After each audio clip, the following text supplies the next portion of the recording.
The Chronicles of Narnia, Prince Caspian, Chapter 1, The Island.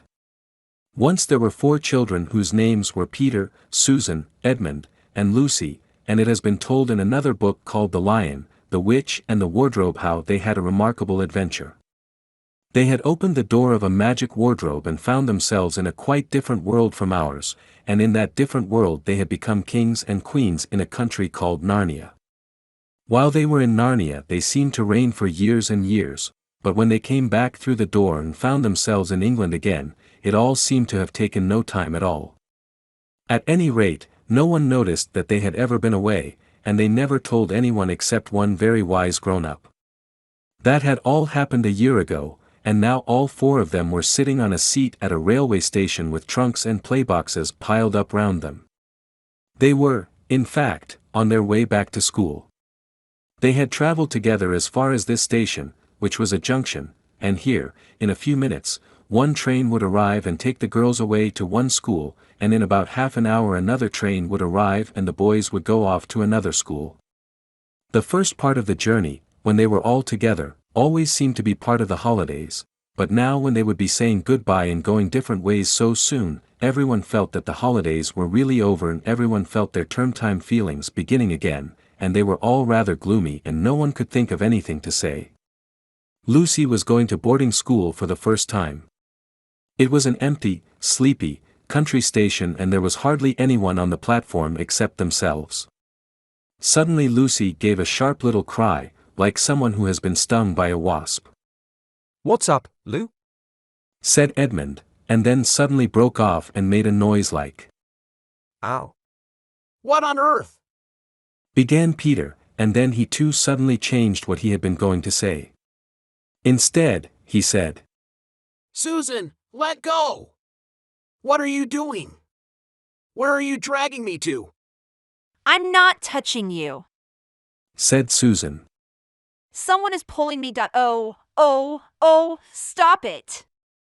Everyone noticed that all the others' faces had gone very white. "I felt just the same," said Edmund in a breathless voice. "as if I were being dragged along. A most frightful pulling. It's beginning again." Me too. said Lucy. Oh, I can't bear it. "Look sharp. shouted Edmund. All catch hands and keep together. This is magic, I can tell by the feeling. Quick!" "Yes! said Susan. Hold hands! Oh, I do wish it would stop. Oh!" Next moment the luggage, the seat, the platform, and the station had completely vanished. The 4 children, holding hands and panting, found themselves standing in a woody place, such a woody place that branches were sticking into them and there was hardly room to move. They all rubbed their eyes and took a deep breath. Oh, Peter, Exclaimed Lucy. do you think we can possibly have got back to Narnia? "It might be anywhere. Said Peter. I can't see a yard in all these trees.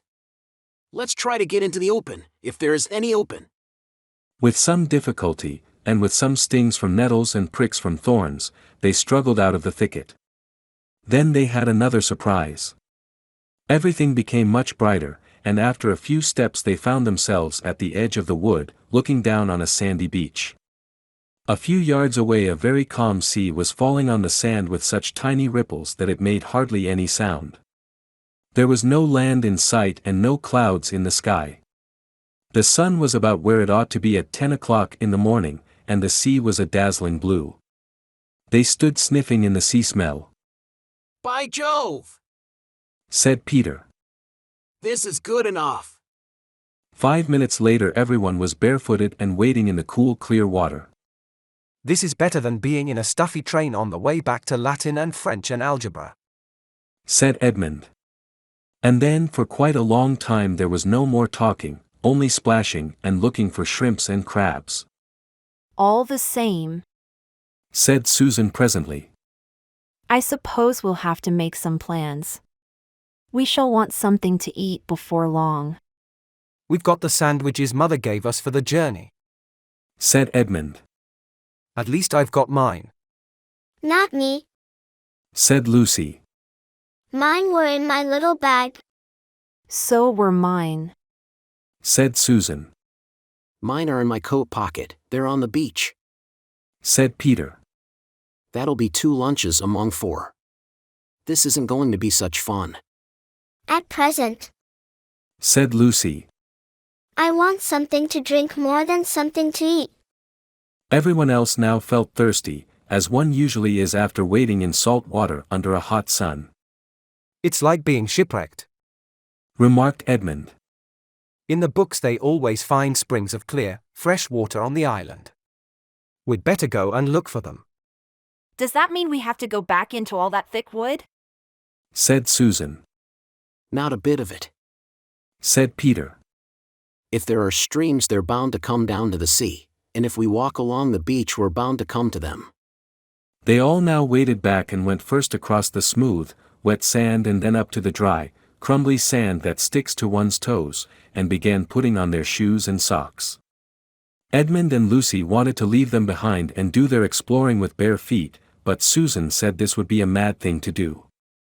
We might never find them again. She pointed out. And we shall want them if we're still here when night comes and it begins to be cold. When they were dressed again, they set out along the shore with the sea on their left hand and the wood on their right. Except for an occasional seagull, it was a very quiet place. The wood was so thick and tangled that they could hardly see into it at all, and nothing in it moved, not a bird, not even an insect. Shells and seaweed and anemones, or tiny crabs in rock pools, are all very well, but you soon get tired of them if you are thirsty. The children's feet, after the change from the cool water, felt hot and heavy. Susan and Lucy had raincoats to carry.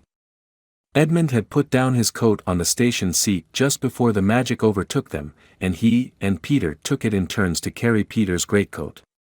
Presently the shore began to curve round to the right. About quarter of an hour later, after they had crossed a rocky ridge which ran out into a point, it made quite a sharp turn. Their backs were now to the part of the sea which had met them when they first came out of the wood, and now, looking ahead, they could see across the water another shore, thickly wooded like the one they were exploring. I wonder, is that an island or do we join on to it presently? Said Lucy. Don't know. Said Peter, and they all plodded on in silence. The shore that they were walking on drew nearer and nearer to the opposite shore, and as they came round each promontory the children expected to find the place where the two joined. But in this they were disappointed. They came to some rocks which they had to climb, and from the top they could see a fair way ahead in. Oh, bother. Said Edmund. It's no good. We shan't be able to get to those other woods at all. We're on an island. It was true. At this point the channel between them and the opposite coast was only about 30 or 40 yards wide, but they could now see that this was its narrowest place. After that, their own coast bent round to the right again and they could see open sea between it and the mainland. It was obvious that they had already come much more than halfway round the island.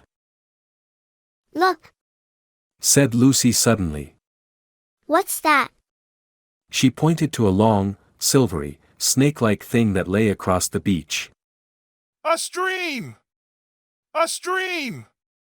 Shouted the others, and, tired as they were, they lost no time in clattering down the rocks and racing to the fresh water.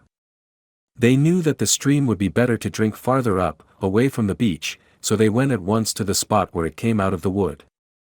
The trees were as thick as ever, but the stream had made itself a deep course between high mossy banks so that by stooping you could follow it up in a sort of tunnel of leaves. They dropped on their knees by the first brown, dimply pool and drank, and dipped their faces in the water, and then dipped their arms in up to the elbow. Now, Said Edmund. what about those sandwiches? Oh, hadn't we better save them? Said Susan. We may need them far worse later on.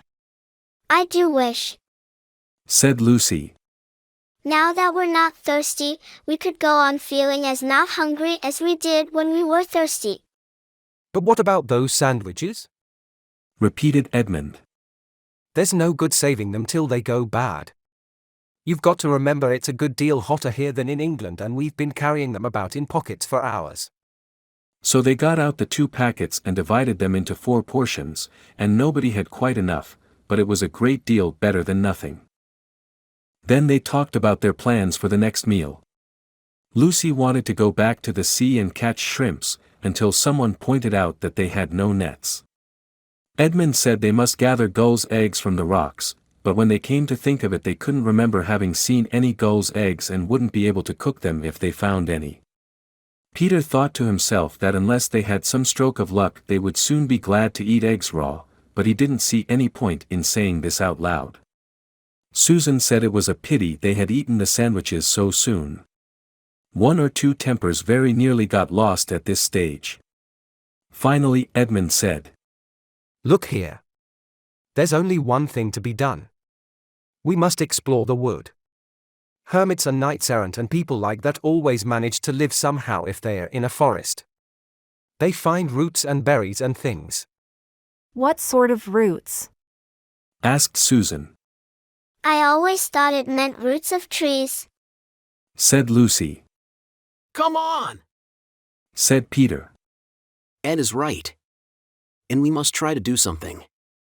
And it'll be better than going out into the glare and the sun again. So they all got up and began to follow the stream. It was very hard work. They had to stoop under branches and climb over branches, and they blundered through great masses of stuff like rhododendrons and tore their clothes and got their feet wet in the stream, and still there was no noise at all except the noise of the stream and the noises they were making themselves.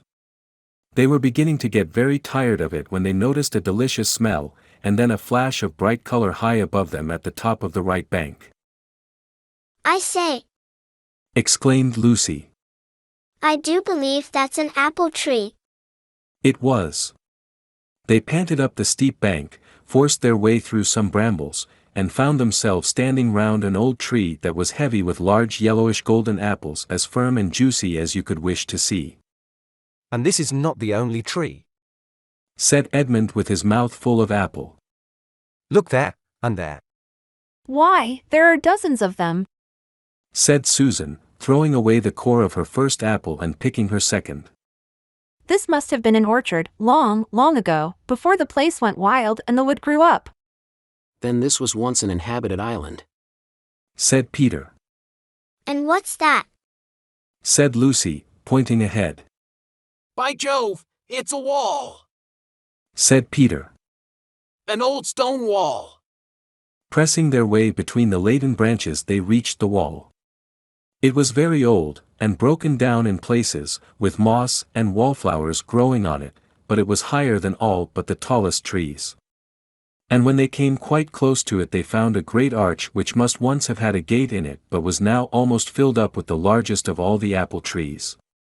They had to break some of the branches to get past, and when they had done so they all blinked because the daylight became suddenly much brighter. They found themselves in a wide open place with walls all round it. In here there were no trees, only level grass and daisies, and ivy, and grey walls.